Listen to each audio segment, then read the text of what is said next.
Many are anxious to hear about so many things, but let's start with your priorities. I'm sure that you have many to consider, but what might be the agenda, the list of things? There's finances that are, of course, difficult. There are schools. There are families of Catholics that wonder about divorce, annulment, all those kinds of issues. But what might be your priority list? Well, with regard to just take that first item of finances, I've always learned that money follows mission. I think if you get the mission right, the money will come. People will be supportive of that. But I also think that my priority as a priest and now as a bishop for the past 16 years is to recognize that God is already at work in the lives of people. People come to us as priests, as ministers of the church, because they've already experienced God. And what they want us to do is to confirm, support, and nourish them in that call. So my priority is to really be attentive to what's already happening, the great things that God is already doing. Pope Francis, in talking to some missionaries recently, said that, remember, when you go to those missionary lands, God, the Holy Spirit has already been working there. So pay attention to that. So my first priority and main priority is just to be attentive to all that God's doing here already. I'm certain that the appointment was somewhat of a surprise to you. Could you share with us how you got it, when you got it, and your thoughts about what is obviously a daunting challenge? Well, surprise doesn't come close to the word that would come to mind for me.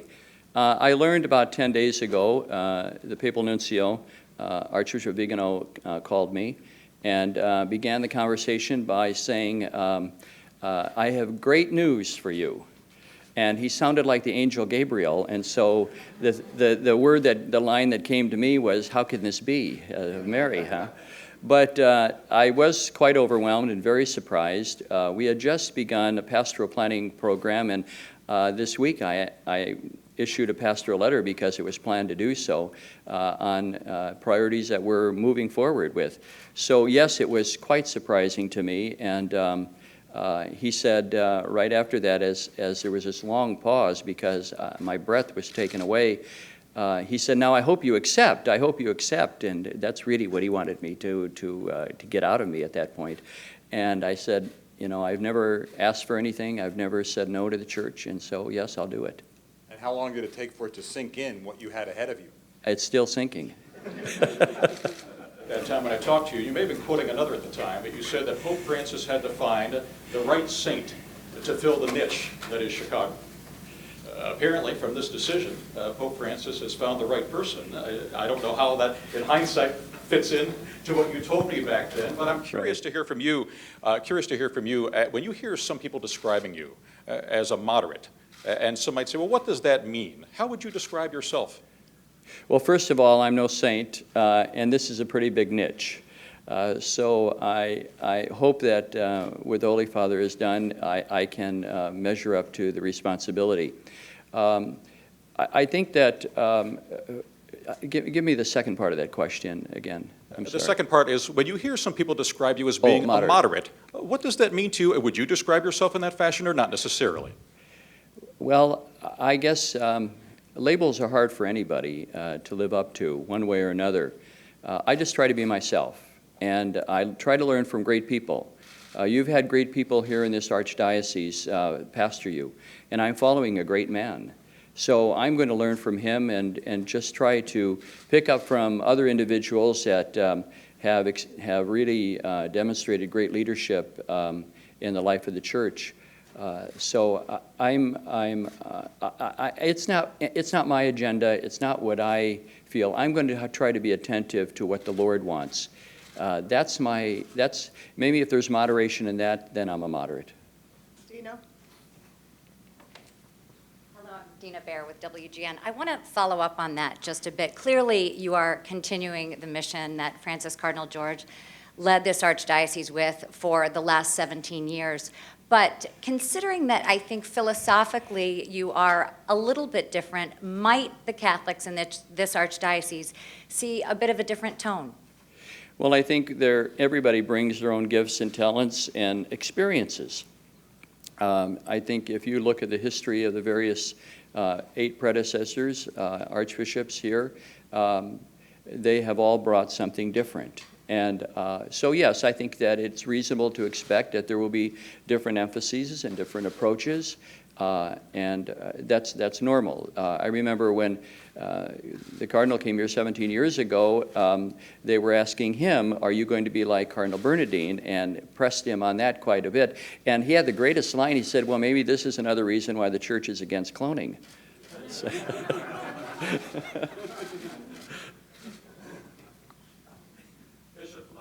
Larry Ellen from Fox 32 News. Along that same line, and maybe there's a pastor-client privilege here, but what sort of advice has Cardinal George given to you about navigating some of the difficult issues that Chicago faces? we really haven't gotten into any details. I just arrived about 18 hours ago. We've had a couple of conversations just about details before coming here. So to be honest with you, we haven't had those in-depth discussions. But I know that he's served by a great staff of people who have proven very experienced in their own capacities. So I think we're going to get into the weeds eventually, and I anticipate that will come sooner rather than later. But I'm just not equipped at this moment to respond to that fully. As reported in some of the Catholic press, do you in fact oppose or discourage protests outside abortion clinics? Are they too confrontational? Yes, thank you. That's a great question. I've always supported the rights of people to express themselves, particularly with regard to very critical and important issues of the day. So I've always, whatever the issue is, I think that public manifestations of those sorts to express one's views in a peaceful way is very important. And I think we always have to look, too, at how we make sure that those are done that really produce something in the long run. I wanted to ask you, somebody had asked about the tone, if there might be a shift in tone, and I wonder what that shift might be. Well, I don't know if there's going to be a shift. I think maybe you're going to have to perceive yourself about my presentation here today and in the weeks ahead. That's really going to be up to you to determine. I don't come with any intentionality. I'm just going to be myself, and that's all I can do. Lonnie Brashear Pashman, Chicago Tribune. I have 2 questions, actually. One is, a lot of the lead up to this was whoever the Pope appoints to Chicago is going to send a loud and clear message about the direction of the American church. And I would like to know, was that blown way out of proportion, or do you see, yes, that is part of the message, part of the mission here? When you got the call, I'm wondering if it came up and the nuncio called you about that. And then the second part of my question is, my Spanish is so bad. Did you say in that Spanish portion that you spoke Korean, or that you needed to No. speak Korean when you were in Spokane, and you need to study up on Spanish? No, you need to take more Spanish. Either that or I have to work on accent reduction. But I think the Holy Father is a pastoral man. I think that his priority is not to send a message, but a bishop. And that's what he's sending here. Someone to serve the needs of people. So I think that I wouldn't want to in any way overly politicize or put this in a different context. I think he cares a lot about people, and he took his time, and he wanted to provide a pastor. And so I think he sent a pastor, not a message. Please. Yes, go ahead. I need, just in case I miss something, this is my good brother here who does everything. Arzobispo, mi nombre es Viviana Ávila de Univisión. Le pregunto, ¿dónde aprendió español y cuáles son sus prioridades? México. En México. México. ¿Y cuáles son sus prioridades para ayudar a los latinos que son parte de la Iglesia Católica aquí en Chicago? My priorities for, I got that right, my priorities for the Hispanic. Did I get that right? Yeah, good, okay. I would say my priorities for the Hispanic people are my priorities for all the people. Namely that I have learned over the years that I've been a bishop in South Dakota as well as here, is that every culture brings their own deep spirituality. That's true for the Hispanic people, but it's also true for the Native American people that I served in western South Dakota. I've always said that the Native American people, for them, the curtain between time and eternity is much thinner. And that's a trait that they have in their spiritual life. With Hispanic people, it is important, their own family life, their own experience. So I've always tried to relate to Hispanic people in such a way that lets them know that I'm part of their family. And so I think that's very important. At the same time, I don't want to dance around the issue that we need comprehensive immigration reform. Our bishops' conference has called for that. It's time for political leaders to put aside their own agendas and to take up this issue. And so I want to take this opportunity to urge that again.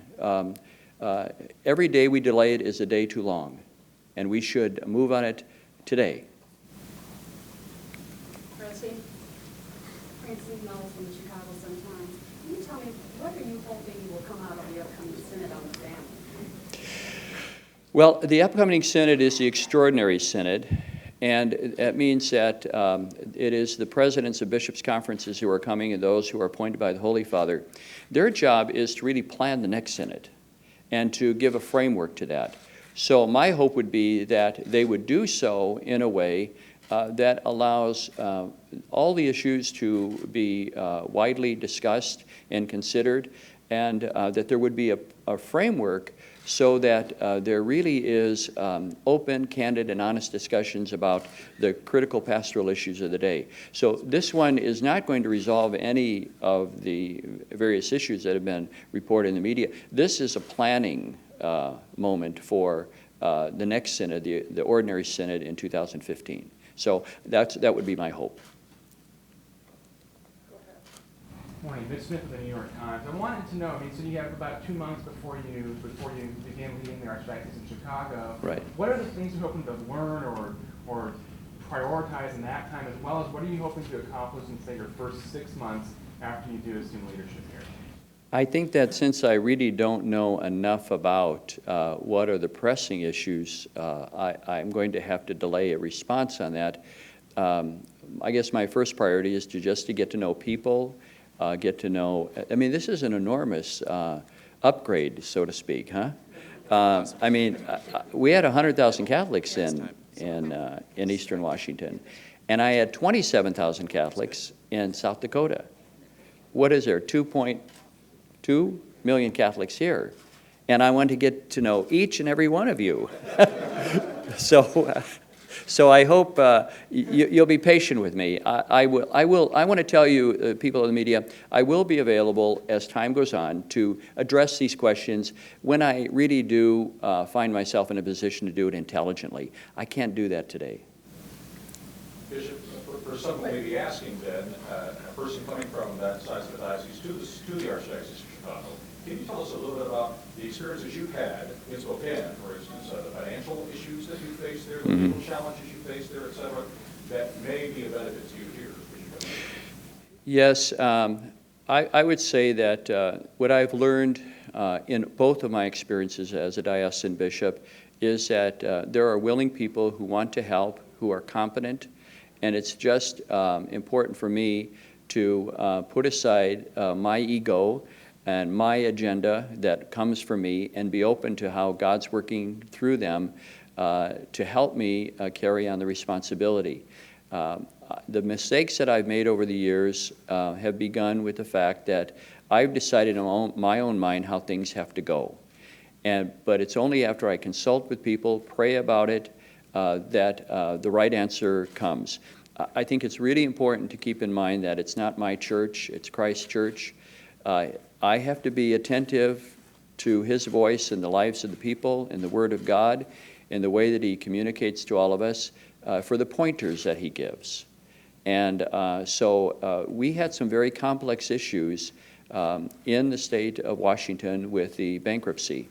And there's still some issues that have to be resolved. We have resolved a good number of them. But we made progress with the help of God, with great ability and insight of a lot of people, So I'm going to make sure that I tether myself to the advice of good people. Maria. Could we also get your response, because I know the child sex abuse crisis has been something that's dominated the headlines. Where do you feel that stands? Where has the church addressed it? There of course are folks, victims, who are going to be outside of this news conference, and they already are somewhat wary, as they've been many times before, but should they be? Well, I would say that we have made progress. We have done a great deal. In fact, I was recalling right after my appointment that this question could come up. And the thought that came to my mind was that in 2002, I was in Dallas when we did the charter.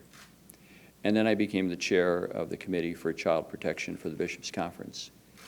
But in that moment, when we did the charter, I know from my firsthand experience, we would not have zero tolerance with regard to the issue of child protection if we're not for this man here. He was the one who made it happen in the discussions in Rome. He's the one who pressed for it more than anybody, against some formidable opposition. And so not only do we have that in the Church of the United States, we have it universally now. So that is a very important piece. I've also given a number of talks, presentations to various groups when I was the chair of child protection, and I recall for them that moment in the scriptures where the disciples aren't getting it right. They're arguing, they have their egos in the way, and Jesus all of a sudden takes a child and puts it in the center of the room and says, take the child first. The child is first. Make the child the first priority. I think if we do that on a regular basis, we're going to get it right. So my hope is that we keep the focus on protecting children, about healing to people who have been victimized by clergy. It's always going to be imperfect. It's never going to be enough. But we can try to do as best we can with our limited resources, but also with the great grace of God to bring about healing in many deep, on many deep levels. So I'm committed to doing that, and I'm not asking people to all of a sudden say that they find me a credible individual because they really don't know me. I will just say that I'll work hard at this and make it an important part of my ministry. You spoke in Spanish, and I'm hoping my tutors were better than mine is, that you're from a family of immigrants and therefore Right. feel comfortable to reach out to immigrants. Will there be a special relationship between you and the Croatian community? Given your I hope so, and I especially if they have really wonderful sarma, which is a cabbage roll, and povitica, which is a nut bread. So I'm sure now I'm going to get inundated with it. But I hope so. But also I know there's a sizable ethnic community from Eastern Europe, the Polish people particularly, and so I hope that's the case. One of the reasons, by the way, that November 18th was chosen is because it's the feast day of the dedication of the Basilica of St. Peter and St. Paul in Rome, so those two basilicas. And my home parish, where my grandparents came and founded, was St. Peter and Paul. The other reason I like that day is because the founders of the Sacred Heart Sisters, she celebrates her feast day, and so it's a way of honoring religious women, but also she had a lot of care and concern for Native people. So all of those three seem to just come together very well for me as that date was selected. We're going to take one more question, and then we'll have Cardinal George answer a few questions for you. Over here. I'm Linda Krishna with the Daily Herald. Your predecessor, Cardinal George, has been very active in interfaith work and reached out to various communities.